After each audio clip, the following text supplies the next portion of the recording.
అందరికీ హాయ్ అండి. ఈరోజు మనం వచ్చేసి సుబ్రహ్మణ్య స్వామి టెంపుల్కి వెళ్తున్నాము. ఈరోజు సుబ్రహ్మణ్య స్వామి పుట్టినరోజు కదా, సో ఇక్కడ మనకు దగ్గరలో సికింద్రాబాద్లో పద్మరావు నగర్లో టెంపుల్ ఉంది సుబ్రహ్మణ్య స్వామిది. సో అక్కడికి వెళ్ళి దర్శనం చేసుకుందాం.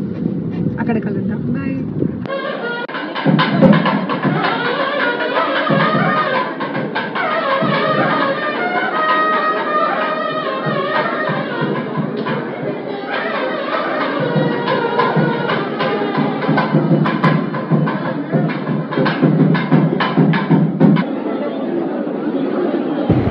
దర్శనం అయిపోయిందనమాట.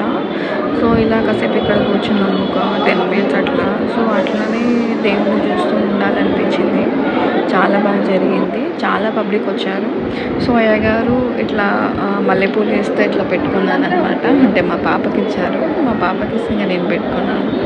చూడండి ఎంత బాగా డెకరేట్ చేశారు టెంపుల్ని కూడా, లైట్స్ అదంతా. ఇంకా నైట్ కదా, చాలా బాగుంది. సో ఇంకా దర్శనం అయిపోయింది కదా, ఇంకా ప్రసాదం తీసుకోవడానికి వెళ్తున్నాము. సో ప్రసాదం చూడండి, శనగలు ఇచ్చారనమాట. సో దేవుణ్ణి కూడా తీసుకొని వస్తున్నారనమాట కిందకి. ఇప్పుడు మీరు కూడా దర్శనం చేసుకోండి. ఆ దేవుడి దర్శనం మీ అందరికీ, మీ ఫ్యామిలీకి అందరికీ మీ ఆ దేవుడి బ్లెస్సింగ్స్ ఉండాలని హార్ట్ఫుల్గా నేను కోరుకుంటున్నాను. అంటే కొత్తగా ఇది స్టార్ట్ చేశాను అనమాట, ఇది యూట్యూబ్ ఛానల్. ఫైనల్గా అయితే దర్శనం అయిపోయింది, బాగా జరిగింది. కానీ చాలా పబ్లిక్ ఉన్నారు కదా, ఆ దర్శనం అన్నా జరిగిందని చాలా హ్యాపీ ఫీల్ అవుతున్నా. Thank you so much.